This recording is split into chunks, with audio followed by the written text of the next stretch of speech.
Welcome, guests, to Broken Not Shattered. This is your host, Ike O. Today is August the 11th. I've been away for quite a while, and I want to thank Obi for holding down the fourth while I was away. But I'm back, and I am in the house. And my guest today is someone that I've known for quite a while, an upcoming Afrobeat artist, no one else but the illustrious KECH. KECH, welcome back from your international tour, buddy. Thank you. How you doing, man? Doing great. How are you doing? Good. The last time we had you on Broken Not Shattered, you were speaking about family and things like that. And Yeah. since then, a lot has happened. Your life, Oh, a lot has completely changed, and I'm extremely excited for what God has done in your life uh, over the last 1 year or so. So let's get down to it. You have now become one of the greatest phenomena that's taking place in the Afrobeat industry. When I think of you, I think of the song of the video. They won't see me coming. And here you are now, um, touring uh, nationally here in the US with the likes of AY on AY Life in Houston and Maryland.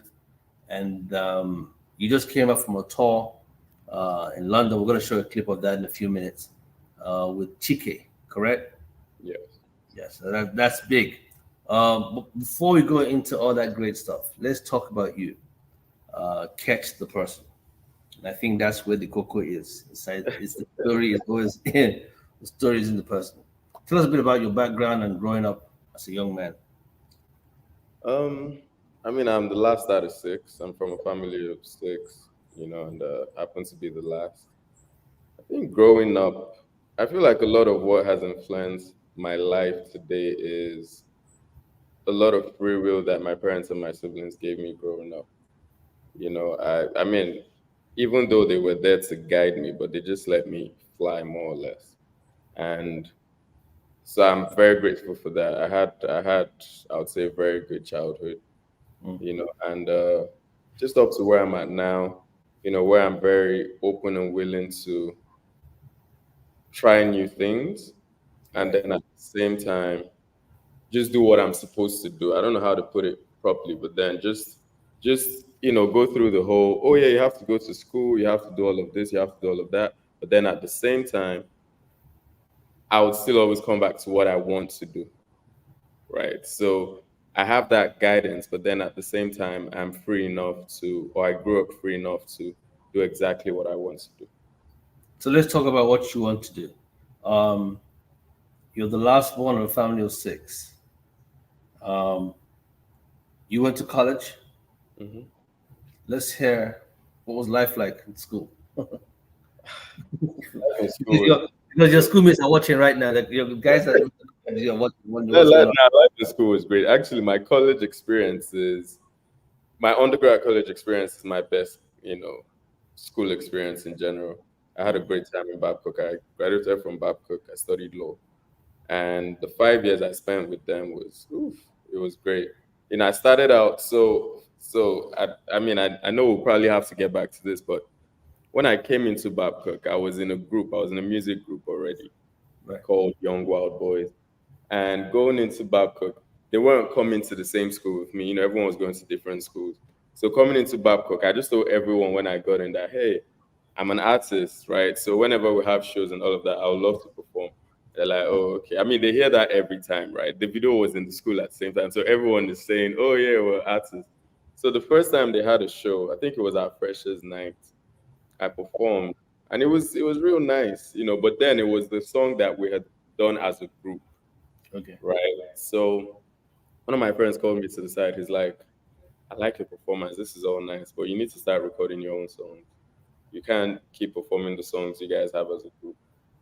And that was when it first, hit me that, oh, damn, I need to go solo, so to say, because I've always been in a group for about 3 years. And then I'm now having to realize that I have to now do this on my own because I really wanted to do it. I really wanted to keep pushing. So that was my first major decision musically, to actually go back into the studio and then start singing, because I wasn't singing, I was rapping. Oh, really? Interesting. So the Wow. group, we had a singer called Mecca, and then there was me who was the rapper. So I was not even I didn't think that, because I have a baritone, I didn't think I could sing. I just thought that it would be good for, just show up, rap, just act all tough and gangster. And then I thought singing was for like soft boys. So And who said you're not a soft boy? Eh? uh, but yeah. So I mean, but aside the music aspect of college, just studying law, being there. At the time, I wanted to quit actually. After my first year, I wanted to quit law and go into something else, because I felt like it would take too much of my time, and I felt like it was too difficult, honestly. So I was just like, nah. And then that's also where family comes in. So I went back home and I told my parents, I'm like, I think I can, because I could transition into a different, course and then go into second year. So when I said that, I thought they would shout at me. I thought they would be mad. But then my parents, they were quiet. And after a week, they all called me. It was like a family meeting. It was my first family meeting. They've called family meetings for everyone at some point, but that was my first. So my dad asked me to repeat what I said, and I did. And so he's like, "Oh, he called my name, my full name, Kitchener. He's like, I think that if you fall off at the first challenge you face in life, then you're not ready for life. And that hit me. That was almost like a challenge to me. It was like, because it's like you're going to face much more challenges. So if this is the first one and you're saying, oh, you want to quit, you want to do something else, Mm-hmm. then I don't think you're ready for life. Mm-hmm. I said it in such a calm way that it just had me thinking. It didn't even have me mad or anything. I was just quiet throughout. And so eventually I went back, of course, continued law, and I'm so grateful I did. So grateful. But yeah. Wow. I mean, I think that's very inspiring that you had the family support that you needed, and then you studied law of all things, and now you've gone to law school. You have your cap and gown, the whole 9 yards. Mhm. Then you come over to the US again, and you go back to school again. What was the need for the second degree or the master's degree at this time? So the master's degree was, I think that I've always had in my, honestly, after law, I said, I'm no longer going back to school. I've spent too much time in school. Now it's time to face, my career and face what I want to do. But then after school, I realized that, I mean, there's much more to do. And you never stop learning, right? Whether it's a master's degree, whether it's reading, whether it's just educating yourself, you just That's never. correct. So um, it was just, I don't know, it was just something on my mind from time to time that, hey, you need to go back to school at some point. And I always, so the funny thing is, I always said I'm going to go to Harvard University, right? That was where I wanted to do my undergrad. But so my dad called me one time and he's like, oh, don't you want to go to Harvard anymore? I said, nah, that's in the past. I'm done now. I've gotten it. So just as time kept going past, yeah, I started a business in Nigeria, just to make money and also support my music and all of that. But one day my parents just called me. They're like, "Oh, we think you should go get a master's degree. Just sit back, think of what you want to get a master's in. It's your choice, but we just think that you should." And I was like, okay. I didn't really take it seriously. I was like, well, it's something I can always do, right? There's no age cap or anything to a master. Right. So, and then one of my friends called me, I think maybe 6 months after. His name is Tony. And he's like, oh, bro, I think we should go get a master's. I'm like, are you walking hand in hand with my parents? What do you mean you think we should go get a master's? He just thinks that, we should. And so I have a friend group of about four of us. One was already planning to move to Canada. The other one was planning to move here as well for his master's. So Tony was the one who, we pretty much didn't have any plans to move per se. So he called me and he's like, oh, why don't we just go get a master's? First, it's going to give us more direction. I'm like, bro, I don't need direction. I already know what I want to do. I want to do music. So what more direction do I need? And he's Right. like, yeah, but it will also open up your mind. just all of that good stuff. So I was like, okay, And you here know. So you are. You came to the States to do the masters, he said, what? and that's how you ended up coming to the US to do your masters. So I just started research, just started to, look at things that I want. And I didn't exactly want to get my master's in law. I Yeah, wanted to start because I decided diversify your that, portfolio. yeah, I Correct. wanted to diversify because I knew I wasn't going to practice law. I didn't really plan to practice it. So I started to look at other areas of learning and knowledge, just to diversify. So yeah, that's how I Well, ended up getting my master's in. I am super proud of you. You've done a great job with that. You got your master's degree in a global field, actually, and then you have your law degree backing you up. So when it comes to education, you're pretty much a well-educated man. Now, navigating the music industry, because most people actually go into music and don't have much to fall back on if anything goes wrong, right? You have something to fall back on even when everything is going well, because at a certain stage in your life, you might transition into being an entertainment lawyer or something else. And so I always encourage children or people that I speak to or mentor that they should always have something else to work with, uh, even when they're following their passion and their desire.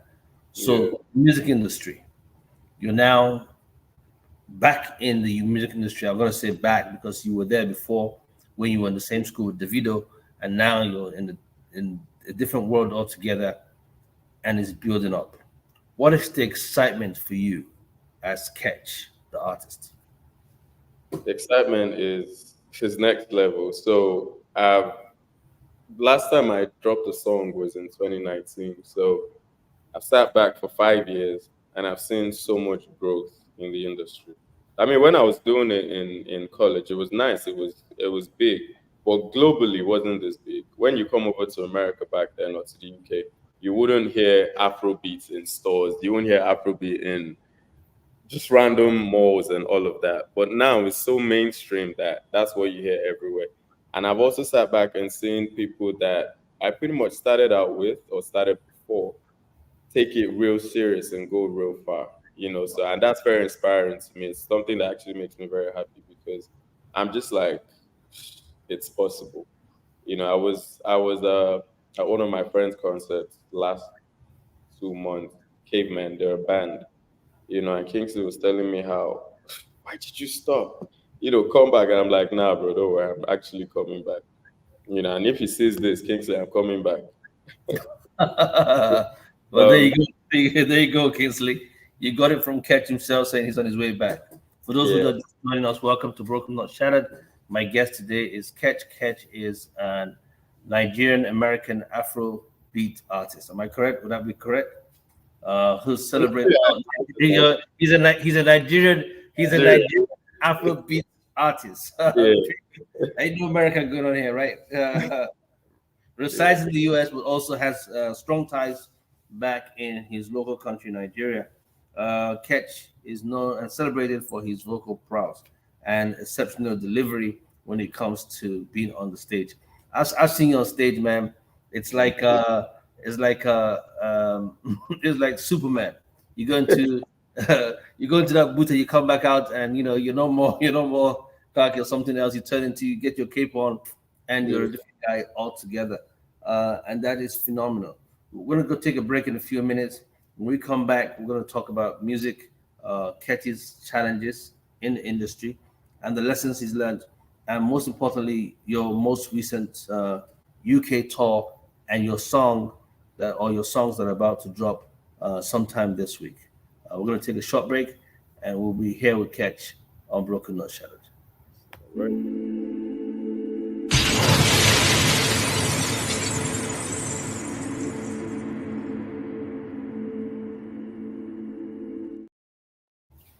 Ket, you're welcome back to Broken Not Shattered.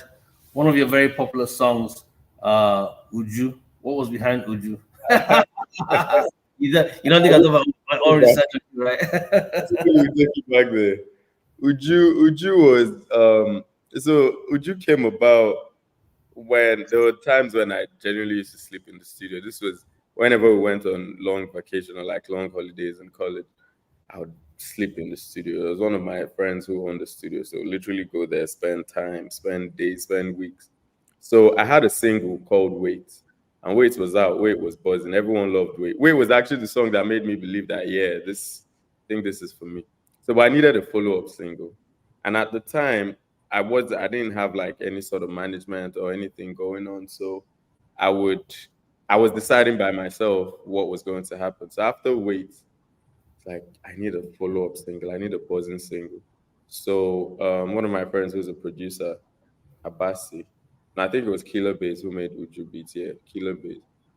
He made the beat, and he's like, "Oh, Ketch, I think I think you would like this." So he played it, and I was like, "Okay, I like the flow. I like how it goes." And so amidst all the songs we recorded, throughout that recording session, Uju was the one that stood out. And the inspiration behind Uju was pretty much talking about a pretty girl.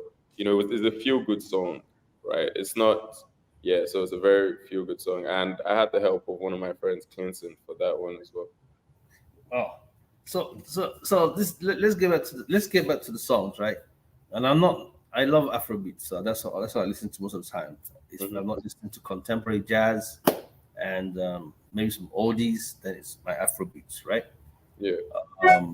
But why does it appear to me that most of you guys that are actually in that space always sing about beautiful girls? What's wrong about digging a little bit deeper into something that society can actually identify outside of a beautiful girl? And there's nothing wrong with a beautiful girl, man. I love beautiful girls, no doubt about it, right? So it's not wrong about that. But I'm just wondering why is it that it's so surface? Is it that you're trying to say that's where people are when it comes to music, or is it that we don't care about the lyrics anymore? It's just about the beat. I'm trying to figure out what you as an artist, because I know that when people dig a little deeper, you've been away for a while, and so now you're coming back. People expect a little bit more than just stuff on the song. Yeah, I think music depends on where you're at. Really, I think that's for every artist. It just depends on how they're feeling. You listen to an artist who has gone through some sort of challenges, and more often than not, it will reflect in their music. You listen to an artist who has gone from being up and coming or whatnot to living a very good life, and someone who has grown and scaled up, and you would tell from their music, from what they're singing about. Because more often than not, you're singing about your experiences, right? So I think music comes from where you're at in life as an artist, or what you're seeing, or how you're feeling. Really, it just depends on how you're feeling walking into the studio. If you're thinking about the bad government in Nigeria and you get into the studio and you hear a beat that inspires you, you most likely think about the horrible government in Nigeria.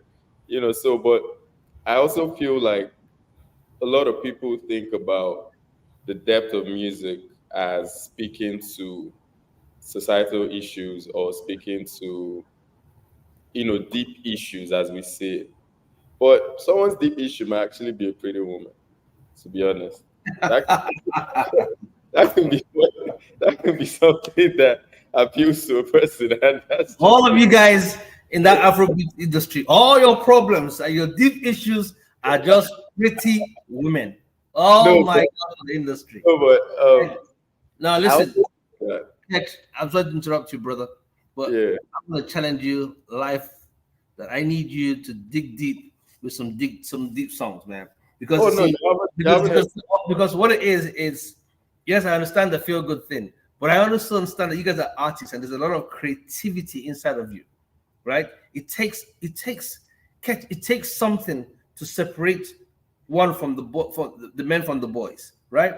And so the deeper you dig in and come out with something deep, it doesn't have to be a lot of philosophy to it, right? It could just be it could just have a spiritual side of you. It could have a deep experience. It could have. You understand what I'm trying to say? Because all that comes out of you is creativity as an artist. The words. Yeah, I can't spill all the tea here. I have a lot of songs coming that are deep. Okay, now we're talking. All right, there we go. Okay, so I can calm down. It's beyond the Jew and Informer and Ingas and Choma. I mean, come on, man. There has to be more to it. I've grown from being that kid who just got out of college to, being a grown man, so to say. So all All of those right. experiences and all of that has been channeled into my music as well. So yeah, Okay. All there's a right, lot great. coming. Now, I've also noticed that in the Afrobeats world, there's this tendency, especially on the Nigerian side, Yeah. to sing in Pidgin English Hmm. and to sing in vernacular, depending on who the artist is, right? Right. So does that mean that Afrobeats cannot work if you're not singing Pidgin English? Oh no, I mean there's If Afrobeat it's is Brown did the same thing. no, so Afrobeat, in my opinion, this is a very controversial one, but in my opinion, is music done by an African artist. In all honesty, that is what I consider Afrobeat. So there's Afrobeat, there's Afro R&B, there's Afro pop, there's a lot of components to it. So you would listen to who would be my perfect example now? Been listening to a lot of people. There are certain artists you listen to and they sing in complete English, really, and they're Afrobeat artists. And you can't say because they do that they're no longer Afrobeat artists. However, the face or image of Afrobeat has to do with pidgin English, number one, and then you now start talk of vernacular Yoruba, Igbo, Hausa, Efik, whatever it is you want to speak. And so I just feel like you don't necessarily have to only sing in pidgin or Igbo or Yoruba, but that's just the image of Afrobeat that the world has. Something that's vibey, something that's catchy, and all of that. At the same time, and what's being said, right? So you listen to songs like Essence. I mean, I think Essence has some Yoruba in it, but and maybe some Pidgin as well. But okay, no, Wait for You. There's a song called Wait for You by Thames, right? The original version before she had a remix with Drake and Future. So you listen to artists like Thames, and more often than not, they sing in complete English, but they're still Afrobeat artists. Okay. So there are people out there who are doing that. Okay, Yeah, great. Okay, because I was talking to someone recently and they said to me that if it's not pidgin, it doesn't rhyme. And I'm like, okay, but yeah. not everybody speaks pidgin. Yeah. They have guys like Diamond who is doing very well, and he's Oh, in in the Tanzania. he's Yeah. from Tanzania, and I don't think they speak pidgin English, but hey. And then the Oh, guys from South Africa who are just emerging. oh So I yeah. think I think it's more of the beats than the actual lyrics that makes a Yeah, difference. but then you see where it gets tricky is if you say it's more of the beats, then there are certain Afro R&B guys, right, who are doing honestly it's strictly R&B, and that's exact. The song sounds like American R&B songs, Mhm. but they're still Afrobeat artists. So I think it's more than the beat and lyrics. I don't know what's the well music is music is a spirit, so I feel Yeah. like it's the spirit in music that just decides really. Let's talk about that, the spirit of music, because I was going to take a break, but since you brought it up, let's go into it. We have a few minutes left. The spirit of music. I think music is very spiritual, and you just confirmed it, the spirit of music, because whatever you listen to comes out of you one way or the other, correct? What are the lessons that you have learned in that spiritual space? And Right. I'm not talking about church now. I'm talking about you when you go into that area to write and you listen to music. How powerful is this? How powerful is music in today's world? Well, music is very powerful. I think that and not to be, not to go all spiritual, but when you look at the story of Saul and David, right, King Saul, you would see that to calm him down, he would have David come play, you Yes, know, correct. Yes, play correct. for him. So music has the power to change your mood. I think that's number one. Music has the power to change your mood. Music has the power to bring out certain things in you that you didn't even know. You can be all quiet and all, and you hear a song you love, you genuinely love, and before you know it, you're up. And so music has, it has the power to do a lot. It has the power. It has the power to even bring out certain emotions in you. You can hear a very sad song, or you can hear a song that reminds you of, let's say you've lost a loved one. You can hear a song that reminds you of that person, and before you know it, you're very emotional. So it's just it's able to bring out certain feelings and certain emotions, happiness, sadness, just all of that all at once. So yeah, So with that that's kind of go ahead. spirituality music. So with that kind of power as an artist, what would you want to? Where would you want to see yourself going with your own musical journey? And tell us one of the lessons you've learned in this journey. So I think that for me, I would always project how I'm feeling in my music. So if I'm feeling good, I'll project it. If I've gone through a rough experience, I'll project it. If I'm feeling sad, I'll project it. Because guess what? When I do a feel good song, there are 1,000,001 people who are feeling good, who would vibe to it, who would connect, right? When I do a sad song or a song that's just, share my experience, a sad experience, there are 1,000,001 people who would also connect to that, and so on and so forth. So I'm not necessarily putting myself in a box where I'm only going to be singing about the same thing. But and also I'm not necessarily going to sing or do songs or write songs or perform songs that cater to one audience or cater to a certain amount of people Market. just because of how they feel. I would do music that resonates with me and how I'm feeling at the same time, and everyone who connects to it would plug in. So Awesome. yeah. Wow. Right. Now, recently, you just came back from a UK tour. You were fortunate you performed here in the US with AY in Houston, and that was a big blow. Um, but then you found yourself with one of the guys that I so admire in the Afrobeat industry, the artist Chike. Chike, personally, to me, um, is somebody that I just personally feel I'm so drawn to his music. I don't know why. Maybe it was where I was when I first started listening to him about 4 years ago. But I remember the song that really uh, got me connected to him was while I was in London, and I was driving with my brother in Kem, and we were listening to his music in the car, and it was just on that beltway, and it was pumping. It was Yeah. just so mellow, and it got me, and I fell in love with the artist Chike. So to have him at an event that I was very much involved in was just like a dream come true for me. For Yeah. you, how was that? How did that UK trip go? I mean, it went well. Just like you, I was a fan as well. Before I met him personally, I started listening to him right around the same time, and a lot of his songs just resonated. So I was a fan as a fan, not even as an artist. I used to listen to his music. I still do anyway, but I used to listen to his music back then as, oh, this is great music and something you can connect. And that's the same thing I was talking about earlier about doing music and people connect to it. So he would just think, right? Today he's thinking about love. Tomorrow he's thinking about heartbreak. Tomorrow, so you connect to whatever you're feeling at whatever time it is. So, but to answer your question, I mean, it was a great experience. From the treatment by the promoters to he himself, and just being in front of the crowd in London and receiving the love that I received from a crowd who were just seeing me for the first time. Right. And after the show, I got DMs like, "Hey, we're trying to get your music," just all of that love, and it just had me thinking, "Yeah, this is it. Next time we're here, it's Catch on the Lights." I like that. I like that. That's awesome.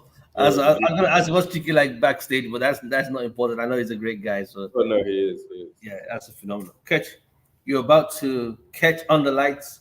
You're about to drop your music's butterflies. Am I correct? Yes, That's butterfly. that's coming out this week. Tell folks what's behind butterflies, where they can find this song, and then I want to ask you one more question. It's a wrap. So I'll first answer what's behind the song. So just like I said, the song in a nutshell, it depends on how you're feeling, but for me, it's a heartbreak song, Okay. right? And I think that everyone at some point or another has gone through some sort of heartbreak. It might be from your dog dying. It might be anything, right? It might That's be from correct. someone actually breaking your heart for real, or just something, or losing a loved one. So, but for this one, it was actually, a heartbreak. And so the song goes on to talk about, it shows good times, talks about the good times and all of that, and how you would keep pursuing a love interest until you just realize that, hey, It's They over moved on. time. Yeah, they've moved on. So my advice for everyone would be, as as a love doctor that I am for this 5 seconds, my advice would be if someone has moved on, just move on. Just don't force it, don't chase it, because you will lose at the end of the day. So just use that time that you're using to heal. As far as getting my music, it's going to be out on all platforms: Apple Music, Spotify, YouTube Music, Pandora, Amazon Music, the whole nine yards. And you could check KECH, KECH, and Butterfly is BUTTERFLY, Butterfly. That's the name of the song.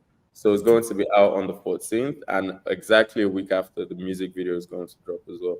So, but follow my Instagram, Twitter, Facebook at official catch underscore.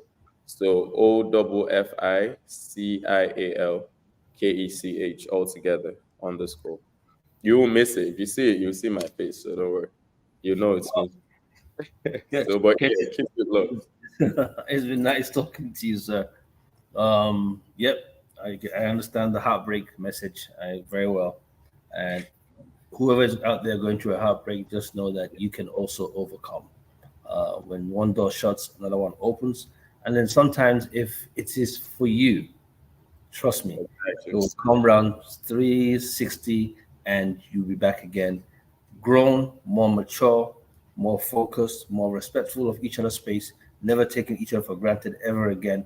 And then Yeah, you understand that this is a love thing because people do take people for granted. When you see someone who's loving you and just cares about you, there's a way you can actually start taking things for granted. So, yeah. But if it's for you, it's for you. If it's not for you, you don't want it. Trust me. exactly. And you don't have to end in bitterness. You can still break up a love relationship and stay friendly, Yeah, even if it's a marriage or whatever it is. You can still remain friendly. You don't have to be best friends or close friends, but you can still remain friendly because life is full of ups and downs. It's it like is. snakes and ladders. And this is my own lesson. Catch. What would you Before share? you before you ask me that question, remember you might be broken, but you're not shattered. I Ah, say that. hey, guys, gotta plug that one in for catch. Look right. So yes, you might be broken, but you're not definitely not shattered. And as long as you're not shattered, there is still hope. I know a lot of stories that people felt that their world was falling apart, but that was them the beginning of what God was doing in their life to build them up, to grow them up, to become what He wants them to become. Yeah. All right. The question: Mhm. what would you share with our audience before you leave? That is a lesson that you have learned on your journey. Um, I think just to make it brief, Yeah, 1 minute. I think that everyone, young, old, mid-aged, I think you all know what your passion is. If you dig deep enough, you would realize what your passion is, and this is the truth. Follow your passion. Parents, guide your kids, but let them follow their passion, because everyone will be the better for it. When someone is doing what they truly want to do, they are the happiest.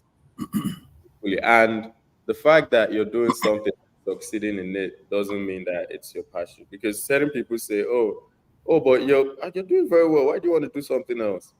It doesn't necessarily mean it's your passion. Some people are, blessed or cursed enough to succeed in different areas, right? But they truly know what their passion is. And some people just know that, oh yeah, this is my passion. I can't do anything else. And they follow it, right? So, but my thing is realize what you're here for, realize what you truly want to do. And just always remember you have one life. Truthfully, this life is once. And if you One chance. yeah, if you're out of it, feeling unfulfilled, you might be the worst for it. You might make all the money in the world. Now it's not a money thing because you might make all the money in the world, but you might just not be doing what you truly want to do. And you realize that when you're doing what you truly want to do, at first it might not be paying as much or bringing in as much. It might not even bringing in anything, but you're happy. You're truly happy. The times I Purpose. spend on stage are my happiest time. Wow. Purpose. I believe everyone should pursue their purpose in life, regardless of what other people think. Just go for it, and just have a plan to sustain yourself as you go through that. Catch has been such a joy talking to you. Someone just sent me a message, and I don't know if I have time for it. I want to ask you. So, apart from being this cool, handsome man that you are, Right. obviously the ladies are asking whether you're single or not. We're not going to talk about that. Forget it. Don't worry. I got you. We're not having that. We're not having that conversation. Right? That's your personal life, and I think people should put their public life and their personal life separated. As long as Yeah. that is my mantra. That's how I operate, and I tell everybody do the same. Trust me, it will always work out best for you. But the question is, your parents. How did your parents react when you told them this is what you want to do? Take a minute, please, and that's our last question because somebody's asking that question. How I did your think, parents react when you came out and said this is what you want to do? Especially your dad. Your dad's in the picture, correct? yeah, he Tell me is. how did your dad react? I think he was first quiet, right? I think that's his reaction to a lot of things. At first, he just goes quiet and then starts to. And I'm saying not quiet for an hour or anything. He can go quiet for months on the issue and just starts to watch you and see if you're truly serious, right? And but eventually he's realized that it's truly what I want to do. And of course, with all the trips, with all of what's currently going on, he sees that it's real and I'm actually very serious about it. And so they're currently with me, actually. They're visiting. And when we pray, they put my music in prayers, and that's the first time. So, You're crossed over for a Nigerian father, happen to be a Hebrew man, to say to you he's putting your music in prayer. You have won the will. Catch, it's a joy. We wish you all the best, and thank you. the Thank you family of so Broken much. Nutshell and the BNS. We look forward to having you sometime soon. It's been such Definitely. a joy talking to you, brother. All the best in your song, and please, guys, go out there, support Catch in everything he does. Follow him on Instagram, follow his music, his videos, whatever it is. Just like them, love him, and send him all the DMs you want to send him. And find out whether he's single or married. Find out all that stuff. All you guys are asking me, who's this fine boy? Now you get to find out who he is. Catch the artist, my brother. Thank you. In our Thank three you so famous much. words, to all my guests, thank you for all your support. We wish you this week a very productive week. Love, peace, and more grace. See you on the other end, Catch, and all the best, guys. Thank you.